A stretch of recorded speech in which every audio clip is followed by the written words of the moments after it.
Guys এখন হচ্ছে আমি আমার কেক কাটবো ইয়ে বলো হ্যাপি বার্থডে হ্যাপি বার্থডে শিরো তো গাইস পুতপুত শিরা পেইছো হ্যাপি বার্থডে এখন তাড়াতাড়ি করে কেক খাই চল আমি কেকটা কাটি নাই তো হ্যাপি বার্থডে টু ইউ রে হ্যাপি বার্থডে এক সেকেন্ড বলো বোন happy to you happy birthday guys আমি শাকচুনির কালাচুন খাচ্ছি তারপরে তো নেটারে বলতে আমি সরি এটা তো ঋতুর কালাচুন সরি বোন ভুল হয়ে গেছে। এতক্ষণ শাকচুনি বলতেছো এই নিচে কি এগুলা আসলে আসো করতেছে please happy birthday to you Allah দেখো তোমার জন্য কত সুন্দর করে সাজাইছি কখন করছো তুমি 3 ঘন্টা লাগাই করছি সিরিয়াসলি কেমন হয়েছে থ্যাংক ইউ সো মাচ অনেক সুন্দর হয়েছে পারফেক্ট ফ্লাওয়ার ও ওয়াও কত রোজ গাইস রোজ লাইক এটা কি বলে এখানে আসো তোমার গিফট দেখাবো দেখো কতবার একটা গিফট নিয়ে আসছি এইটা আমার কি এইটা বার্থডে গিফট ও মাই গড গাইস কত বড় একটা বার্থডে গিফট পেয়ে গেছি আমি এটা এখন আনবো এটা আনবক্সিং চলো চলো চলো এখন তাড়াতাড়ি বাড়তে হবে এখানে বসো তোমার সবকিছু রেডি থ্যাংক ইউ ওয়েলকাম আর বার্থডে গিফট আমার বার্থডে গিফট হ্যাঁ খুলে দেখো ওয়াও অনেক এক্সাইটেড আই থিংক আমি বুঝে গেছি বুঝে গেছো বার্থডে গিফটে কি দেখো দেখাবো হ্যাঁ দেখো আপনাদের দেখো দেখো টানা অনেক বেশি সুন্দর হয়েছে দেখ কেমন লাগছে তোমার অনেক বেশি ভালো লাগছে আপনাদের কেমন আছে সেটাও কিন্তু কমেন্ট করে জানাবে কত সুন্দর একটা বার্থডে গিফট দিল আমাকে থ্যাংক ইউ ডেকোরেশনটা সাজাইছি পুরো 3 ঘন্টা এটা হচ্ছে ফর দ্য ফার্স্ট টাইম আমি কোনো কিছু করছি সো কেমন লাগছে তোমার বলো তো অনেক বেশি ভালো লাগছে আমার ড্রিম ছিল এরকম ভাবে একদম সোয়ের রুম সাজিয়ে আমাকে সারপ্রাইজ দিবে আর ফাইনালি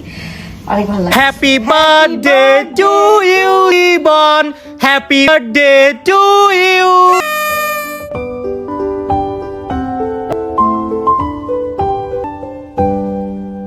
ইবন তোর birthday gift thank you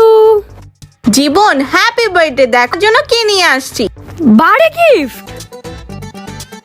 wow কত কিউট মামা আমাকে ওর সাথে ছবি তুলে দাও ওকে দাঁড়া দিচ্ছি চেঞ্জ পোস্ট চেঞ্জ ছবি তো সেই আসতেছে দেখতে দেখতে আমাদের বিয়ের 3 বছর হয়ে গেল দেখেন কত সুন্দর করে ঘর ডেকোরেশন করছে আমার ওয়াইফ সারপ্রাইজ দেওয়ার জন্য সো এখন গিয়ে আমি ওয়াইফকে নিয়ে আসবো ওয়াইফকে নিয়ে আসবো মানে আমি এখানে কি করতেছি তুমি আসলে কেন তো ভিডিও করবো না আমি গাইস আজকে আমি আপনাদের দেখাবো বিদেশি ওয়াশরুমগুলো কত বেশি সুন্দর আর কত বেশি নিট অ্যান্ড ক্লিন আসেন এই তো গাইজ আমি ওয়াশরুমে ঢুকতেছি দেখেন এটা কোনোভাবে মনে হচ্ছে ওয়াশরুম ওদের ওয়াশরুম কত বেশি জাস্ট ওয়াও স্পেশালি দেখেন ওদের ওয়াশরুমের ফ্লোরগুলো কত নিট অ্যান্ড ক্লিন ওয়াও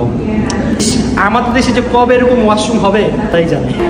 আমি কার ফ্যান জানেন? রাকিব হুসেনের ফ্যান। আমারই অন্যরকম। এরকম মুচকি হাসার কারণটা কি কি আমার থেকে কিছু লুকাচ্ছে এই সুযোগে ফোনটা একটু চেক করে দেখি তো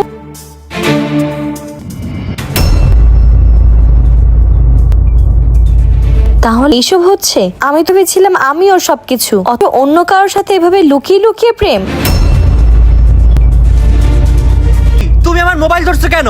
আমি সব দেখে ফেলছি তুমি রাতের পর রাত ওই মেয়ের সাথে কথা বলছো গোপনে দেখা করছো আমার সাথে চিট করছো তুমি আল্লাহ তুমি এগুলো কি ভাবতেছো ও আমার ভালো একটা বন্ধু এর বেশি আর কিছুই না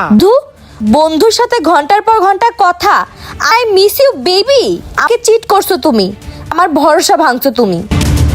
কিন্তু একটা কথা তুমি দেখো রাকিব আকা এসে আমার প্রতিশোধ নিবে অবশ্যই নিবে